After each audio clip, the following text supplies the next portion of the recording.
I believe I did an unboxing on this switch already. It's an 8-port NETGEAR. I think they call it the gaming switch. I've owned this probably over 2 years. I had it stored. I had, at the time, I was going to have a specific use for it. That specific use fell through, so I decided to just, because of the cost, the price I paid for it, it was a pretty decent price. I thought I would keep it and save it for maybe I have another use for it that comes up, and today is that day. So it's the Nighthawk S8000 8-port Gigabit Ethernet switch, and this is the default information. Let's try to. This is the default IP address. So I might go in and change it so I can put my own password and my own IP address and some information in the back.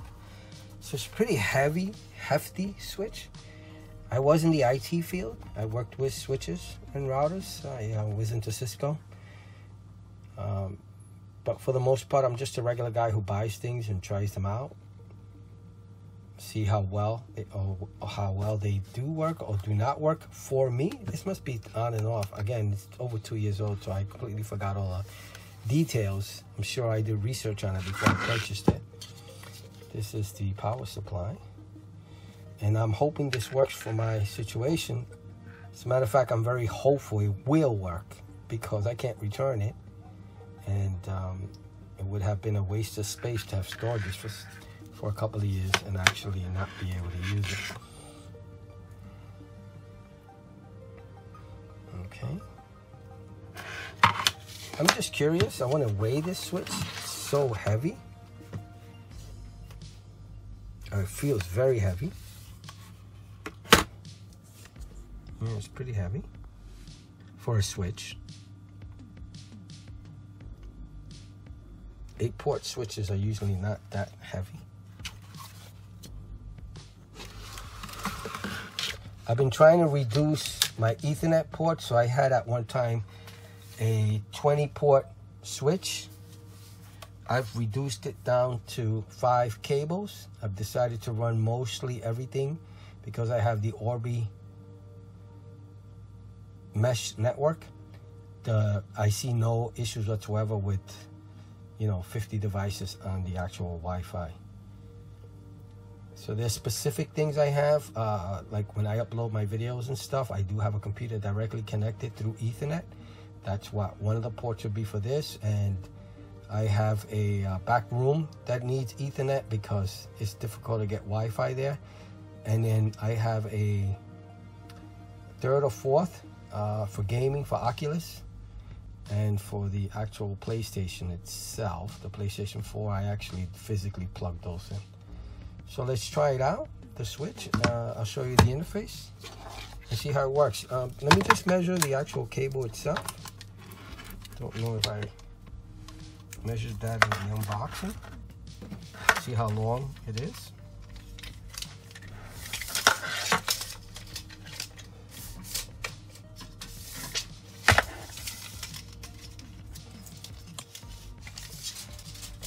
I'm getting about 6 feet in length. 6 feet.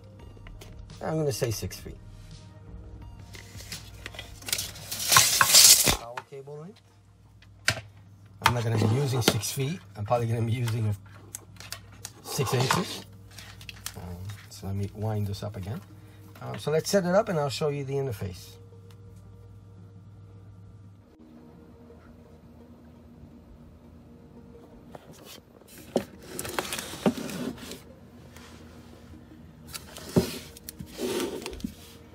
So let me see what that light button is for, this one. I'm pressing it now. In here, the one I said has the little light bulb on it. I'm wondering if that has to turn on and off. Yep, the on and off button. Cool. So if you don't want this on, just press the button. And it's on. I'll leave it off for now. Save some electricity. Now let's look at the interface.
after using the switch for over a week, I like it. I really like it. Wow. As you saw, I hope you looked at the clips before this clip where I'm showing you the interface. There's so many options that you can do. I changed the password and the IP address to reflect the IP address of my current network.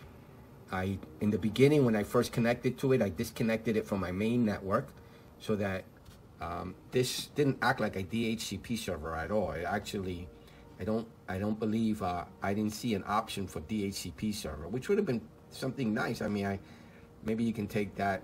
That would have been nice to offload it from your main router and put it on the switch, but it didn't have that option, so it wasn't there. Maybe this is a pure layer 2 switch. It's not a layer 2/3 switch, which it's more common. A lot of switches act like routers and routers acting like switches, but I guess this is just dedicated to switch functions, which is okay, not a big deal. So what I ended up doing was actually, let me put out the lights. Yeah, see, that's much better, nice light. So what I ended up doing was actually disconnecting it from my main network, rebooting it, keeping it connected to my computer. I put the IP address on my computer static, 192.168.0.240. And this one is 192.168.0.239.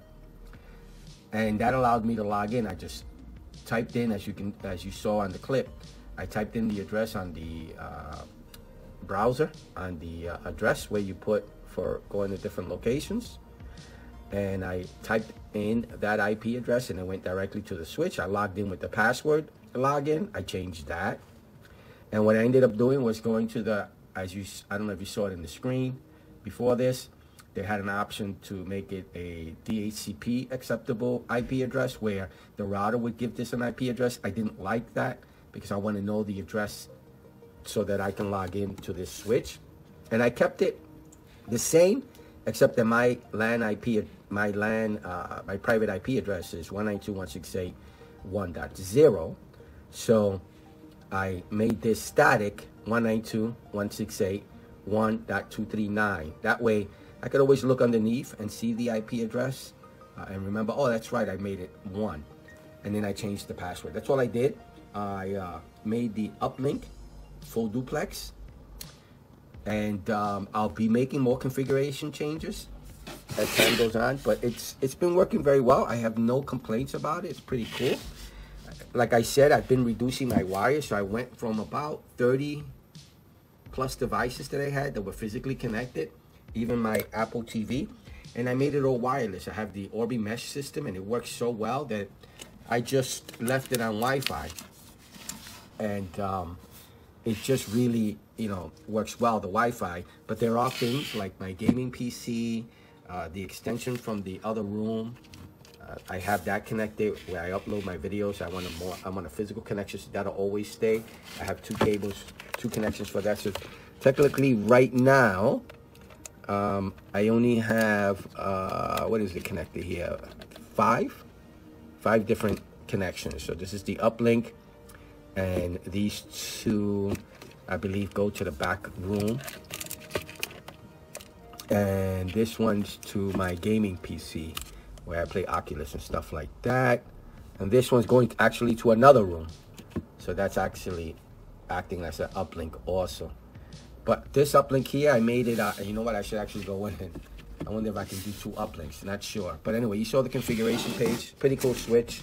All info in purchasing and cost and all that stuff are down below. And if you have any comments, please feel free to comment below. I usually respond pretty quickly. Maybe you can tell me something about the switch that I can make better. I'm not an expert, just a regular guy. I did work on Cisco switches in my career, but I'm always open to learning something new. So let me know. I hope you liked the video. I hope it helped somehow. And again, if you have any questions, ask me. This is going to be my main switch until I actually disconnect all of those eventually one day, when Wi-Fi will be as equal to physical connection, Ethernet connection, or at least or pass it, which I doubt will happen, but you never know. with this new Wi-Fi 6E, you just never know. Okay, I hope you liked the video. I hope it helps. Thank you for watching. Bye.